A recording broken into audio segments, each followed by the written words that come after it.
Bapak Ibu yang berbahagia, yang saya yakin Bapak Ibu sudah banyak juga yang sudah mendapatkan matching fund ke Dereka mungkin di tahun 2021. Saya di sini mewakili dari para pemenang ke Dereka tahun 2021. Kebetulan di ITN juga ada 3 yang mendapatkan hibah matching fund dan kami adalah salah satunya. Di mana matching fund yang kami lakukan itu berlokasi di desa Sumberjo. Kita bermitra dengan BUMDes Barokah. Saya akan berbagi pengalaman bahwa pembuatan proposal ini adalah bukan instan, jadi kami melakukan pendataan awal dan ada beberapa hal yang kami lakukan sebelum menyusun proposal. Jadi saya bercerita yang pertama kali ide ini muncul ketika ada warga dari Sumberjo yang datang ke ITN itu ketika mendengar dan membaca berita tentang mahasiswa kami dari teknik kimia yang lulus dengan kumlot mengangkat skripsi tentang pembuatan pupuk organik cair dari limbah sayuran. Nah, lokasi penelitian dilakukan di daerah Batu. Ketika warga dan salah satu ketua BUMDesnya itu menemui kami di ITN menceritakan permasalahan yang ada di daerah Sumberjo. Di sini masalahnya terkait dengan limbah. Limbah pertanian jumlahnya cukup banyak, tetapi belum tertangani secara maksimal. Kemudian karena daerah Batu merupakan daerah hulu, di mana di bawahnya terdapat 23 aliran sungai, di mana ketika aliran sungai yang berada di hulu tercemar, otomatis di 23 aliran sungai yang ada di bawahnya juga akan tercemari. Nah, kondisi pandemi juga berkontribusi di dalam permasalahan yang dialami oleh warga Sumberjo, di mana pembatasan gerak, penetapan PPKM itu juga menghalangi atau menghambat proses distribusi hasil panen yang ada di daerah Sumberjo. Nah, hipotesa awal yang kami lakukan itu adalah pengolahan limbah pertanian.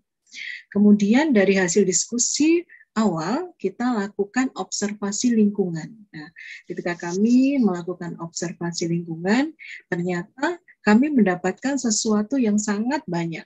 Nah, di mana lokasi Sumberjo ini merupakan daerah yang saya bilang sangat cantik dan sayang jika tidak disentuh oleh perguruan tinggi dengan teknologi-teknologi yang ada di perguruan tinggi.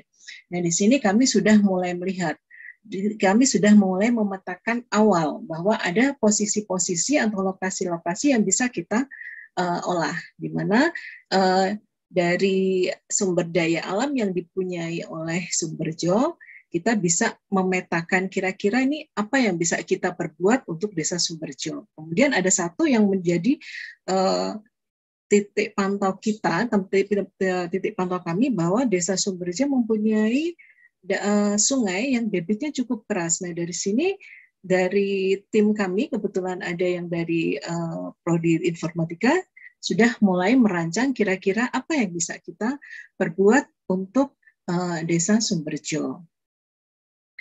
Kemudian data lapangan kita bawa ke dalam FGD. Di sini kami sudah mulai melibatkan elemen dari BUMDes, ya, kami sudah mulai melakukan FGD terkait untuk pengumpulan data, baik itu data makro, data spasial maupun data non spasial. Nah, dari data lapangan yang sudah kami lakukan, kami mencoba untuk merumuskan kira-kira apa nih yang terjadi atau apa yang dialami oleh warga di daerah Sumberjo.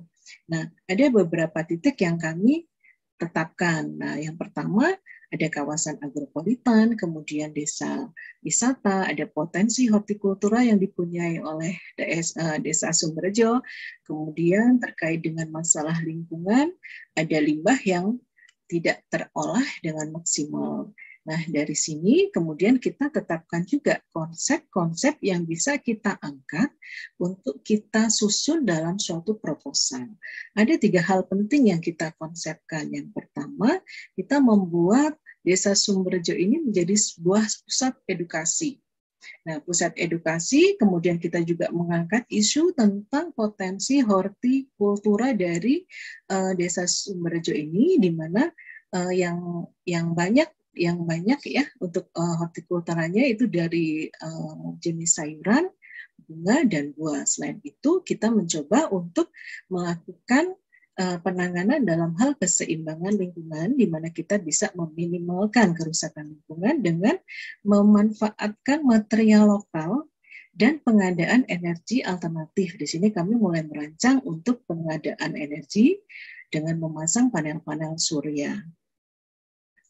Nah, setelah kami rasa data-data tersebut cukup, maka kami tim dari ITN dan tim dari BUMDes dari Sumberjo melakukan proses penyusunan proposal. Ya, Bapak Ibu, pada tanggal 28 April kami mengunggah proposal yang pertama kali. Nah, di sini pada tanggal 28 April ini kami mengangkat ada 5 program kerja.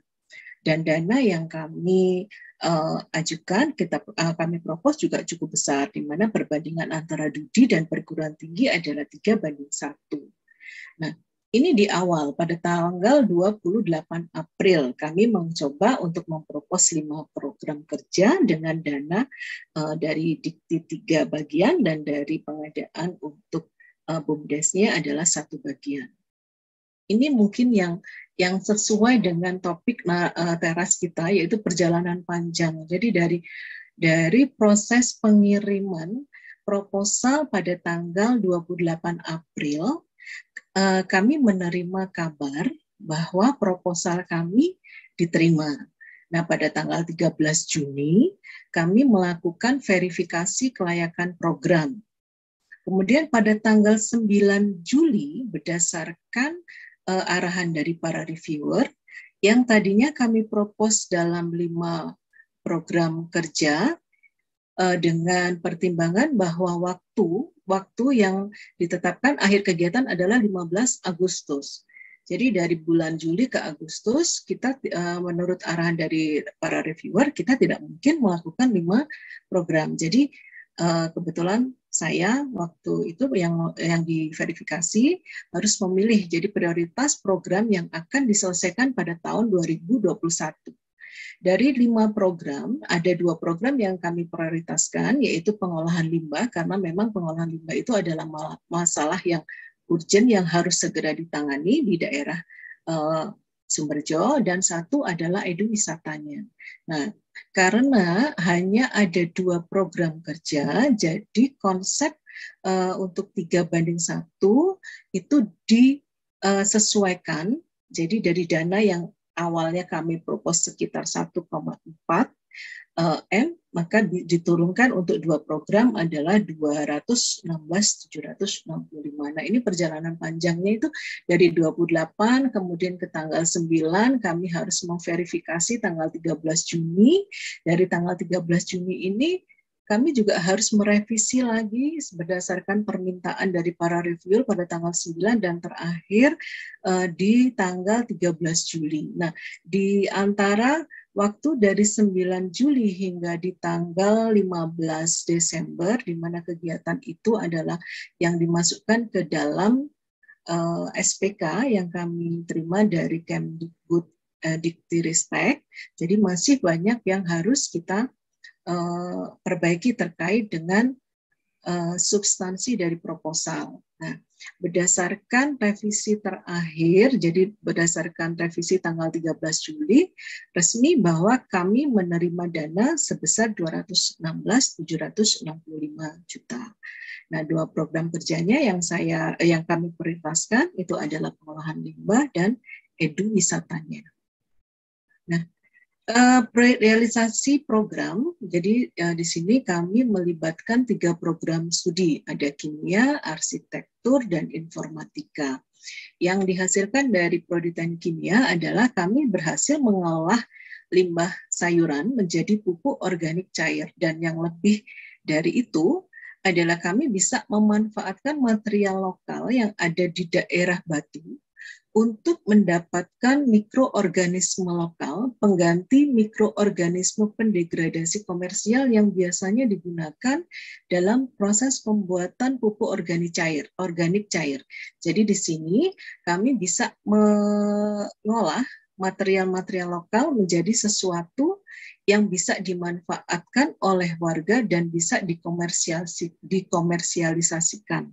Dan saat ini kami sedang dalam proses pabrikasi untuk produksi dengan kapasitas yang lebih besar. Kemudian dari Prodi Informatika, dengan adanya program-program eduwisata, kami juga merancang bahwa program eduwisata itu bisa difasilitasi oleh pengadaan energi mandiri yang ada di Sumberjo tersebut. Yang sekarang dan sudah kami rancang adalah panel surya, dan tahun kedua dan tahun berikutnya kami sudah merancang untuk mikro dari sumber energi untuk pengolahan mikronya, sumber daya air dari air sungai dengan debit yang tinggi tadi. Untuk eduwisata mungkin nanti secara lebih detail akan dijelaskan oleh Pak Gostan. Ini adalah konsep akhir yang dihasilkan oleh tim dari arsitektur. Jadi berupa konsep untuk desa eduwisata ekologi Sumberjo. Ya. Dari realisasi program yang kami lakukan dan kami laksanakan pada awal bulan Juli, yaitu dari tanggal 9 Juli hingga 15 Desember, ada beberapa luaran yang kami hasilkan, yaitu yang pertama dokumen MBKM. Kenapa dokumen MBKM saya letakkan di atas? Karena memang kembali kepada hakikat dari pelaksanaan Kedereka ini adalah untuk menciptakan pencapaian IKU. Yang paling utama adalah pencapaian dari IKU 2, 3, dan 5, yaitu di mana keterlibatan Sivitas Akademi untuk menyelesaikan masalah-masalah yang ada di masyarakat. Nah, di dalam dokumen MBKM ini kami menghasilkan pedoman, SOP, dan asesmen pelaksanaan MBKM di dalam program Kedereka. Untuk prodi arsitektur itu berupa KKNT, dan untuk di prodi kimia itu kita konversikan ke dalam kegiatan penelitian dan kewirausahaan. Untuk informatika memang masih dalam proses perancangan. Kemudian luaran yang berikutnya adalah program eduwisata ekologi berupa modul atau buku tentang sketsa dan konsep perancangan lanskap, kemudian rancang bangun eduwisata. Dan dari program ini kami menghasilkan 3 paten yang kami daftarkan terkait dengan pengolahan limbah dan eduwisatanya. Kemudian 1 hak cipta berupa film animasi konsep ekowisata, dan ini sudah kita unggah di YouTube. Kemudian dalam kegiatan ini kita juga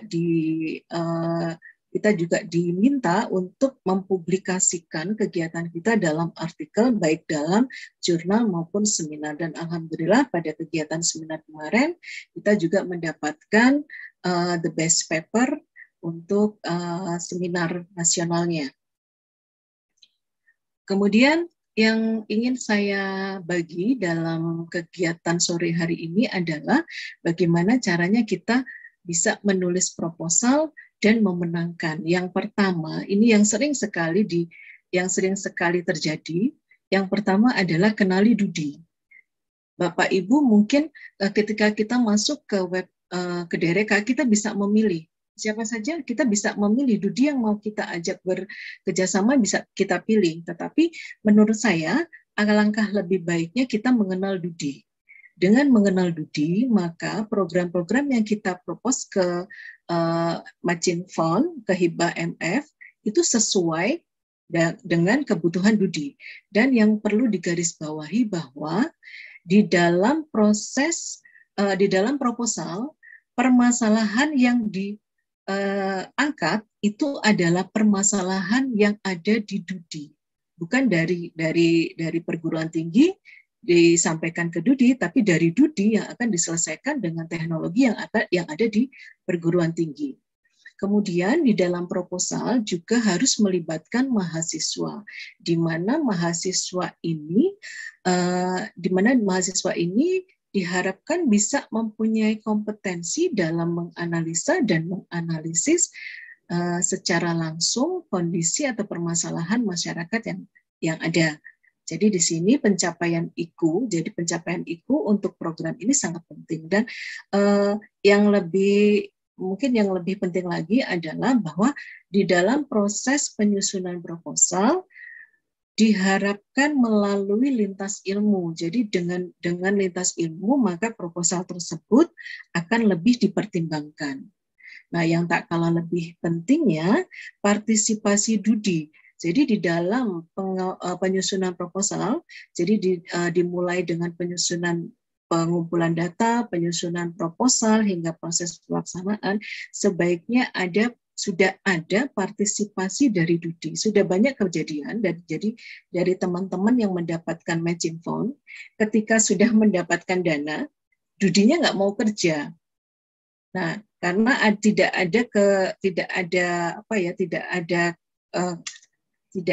dapat chemistry-nya, jadi antara perguruan tinggi dengan DUDI akhirnya berjalan sendiri-sendiri dan pada akhirnya tujuan yang dipropos di proposal tidak tercapai. Nah, di sini yang menjadi objek kita adalah DUDI. Jadi seyogyanya DUDI sudah melibatkan, kita sudah mengajak mereka untuk terlibat langsung di dalam pengerjaan program ini. Kemudian setelah proposal kita menang, ada satu yang mungkin saya garis bawahi lagi, dan ini kami lakukan, bahwa ketika program kita sudah mendapatkan dana, maka yang harus kita jaga adalah semangat dan komitmen. Itu yang lebih penting. Kenapa? Karena mengerjakan matching fund ini saya rasa lebih sulit daripada kita melaksanakan penelitian. Saya mendapatkan hibah penelitian itu ketika saya lulus dari S3 tahun 2015 sampai tahun 2021 kemarin. Alhamdulillah setiap tahun saya mendapatkan hibah penelitian.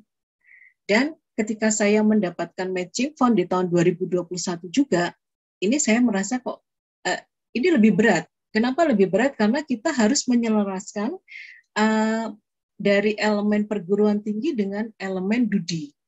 Jadi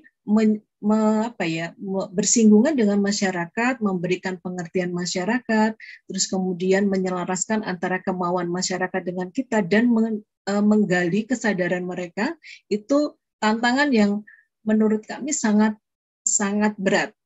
Dan adanya semangat dan komitmen dari tim, alhamdulillah tahun 2021 program matching fund sudah bisa kami selesaikan.